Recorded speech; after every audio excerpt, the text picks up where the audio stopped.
Hey everybody, my name is Sarah Lane, and in this short video I want to show you the capabilities that Windows Admin Center has to help you manage that diverse infrastructure that you're now all managing. So stay tuned.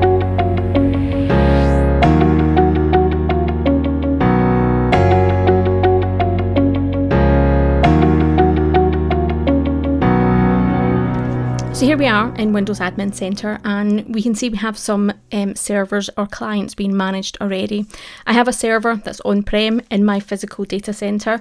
I also have an Azure virtual machine, and I have the Windows 10 machine that I'm using for the Windows Admin Center install.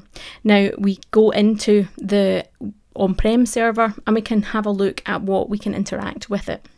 So the landing page gives us some information about the server, some basic information that we might need: the operating system, the amount of processors that it has, some performance information. We also have the ability to restart and shut down the virtual machine as well.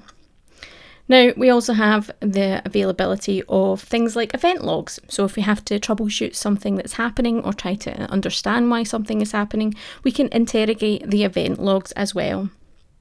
Now again, if we have to do some maintenance on the server, such as enable some firewall rules or disable some firewall rules, we can still do that. And here we can see I'm enabling 2 firewall rules on that server. You can also hack the registry if you wanted to. You can start and stop processes. There's a whole load of functionality here for the local server, as well as interacting with some of the Azure services that you can extend to your non-Azure virtual machines as well. And if we go into our Azure virtual machine, we can see that the capabilities are just the same. There's no differentiator in terms of whether that virtual machine lives on Azure or whether it doesn't live on Azure. Hopefully this video has given you an overview of what Windows Admin Center can do for the management of your servers. Please do like and subscribe to this channel for future videos.